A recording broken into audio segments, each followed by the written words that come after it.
Okay, so we are going to talk about the achromatic overpainting. This is a student version of the assignment, and you can see the evidence of the umber underpainting like we did. The difference between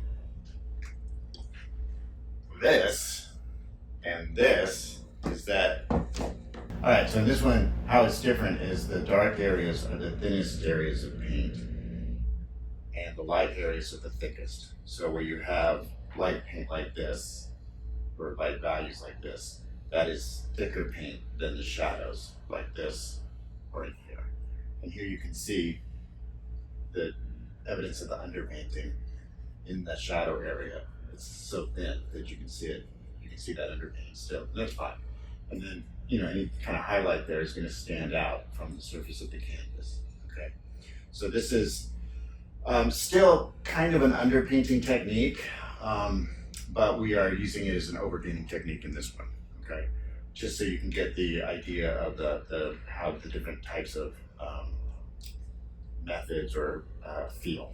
Okay, so put this one aside. We have our painting from last time.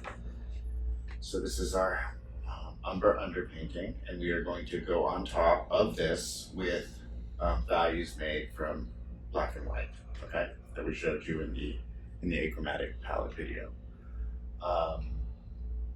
In the other video, when I made this, you may have noticed me using this.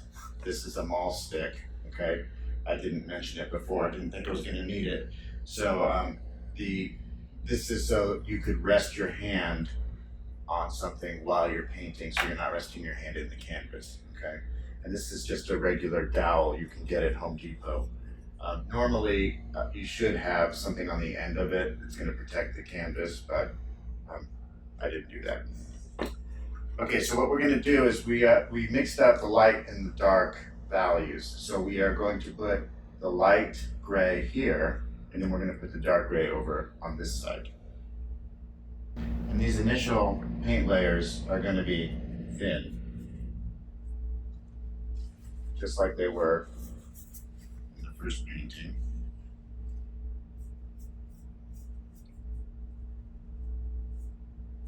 Thin enough that you can see the underpainting through it.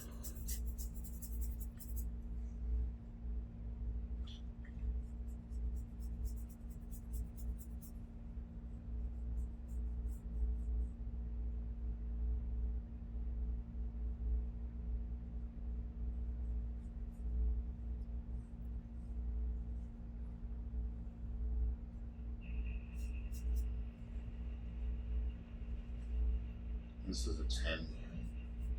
My brand new 10 bristle brush that I'm so excited to get to use today.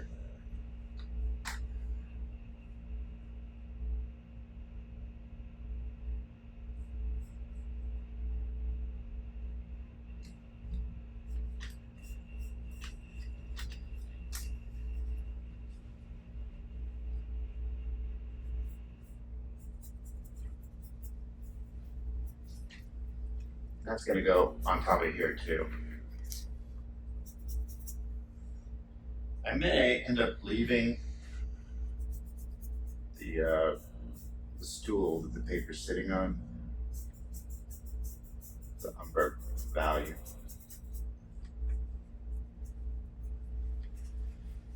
And then we're going to paint in a darker gray on the dark side.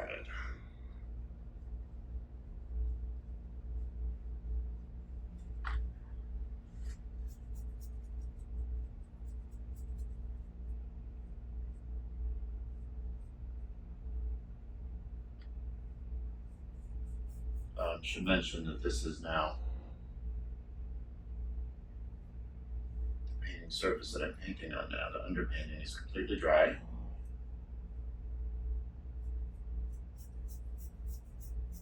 Even though we have a reflected light in here, if I paint on top with the darker gray,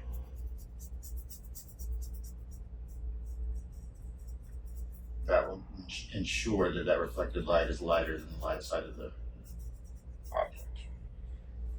I think you can see now that you're getting this transparency.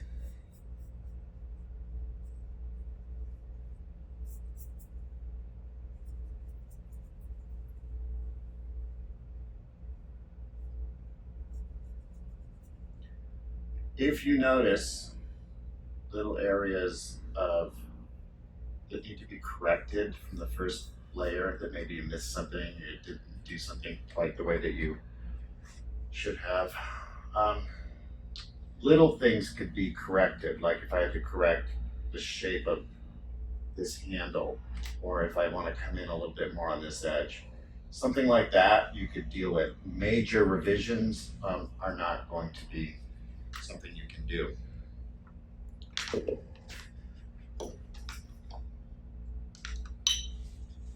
I'm taking my blending brush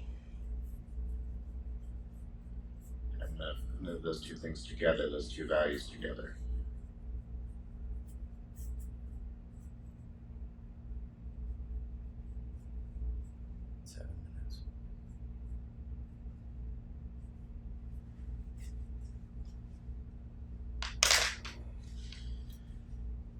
Since I'm going to be speeded up, I want to just show you some things that you would need to know as far as how this is going to progress, what I'm going to do. So in this light area, I'm now going to go on top with an opaque light. So any kind of highlight I'm going to have,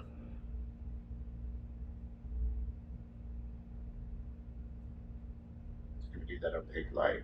And when I'm painting the lights into here, I'm going to use form following strokes.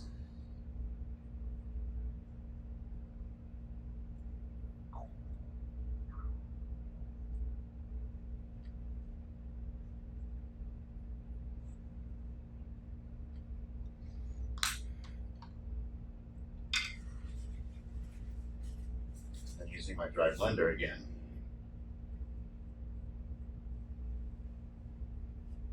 Soften that. And soften the edges of this too. So what you're going to be doing is you're going to be building up the lights lightly, and then you're not going to need to do too much to the shadows, although we are going to want to maybe enhance the core shadow there. So we can go, now when I'm putting on the dark, I'm thinning that with medium. So this is going to go on darker than it actually is going to appear.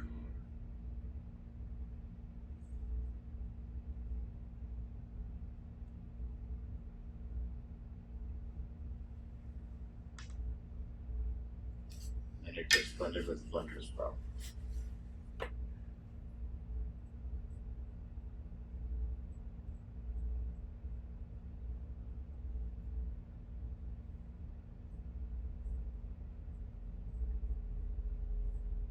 Blend both ways.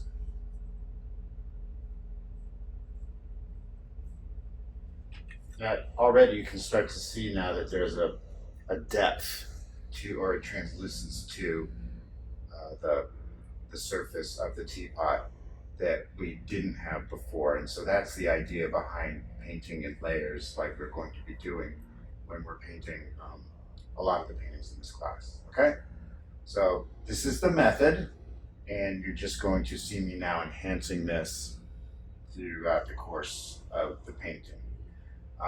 We are going to be painting this in dark, and that will be painted in dark. And you will end up with a black and white version of what we had before. Okay. Now the good thing about this is all the drawing is done, right? So you don't need to worry about that. Making all those corrections and things. It took a lot of time the first time, okay? So this will go a lot quicker. It's a lot more forgiving than what we did before, okay? So if you got the other thing done, again, this will be like falling off a log, okay?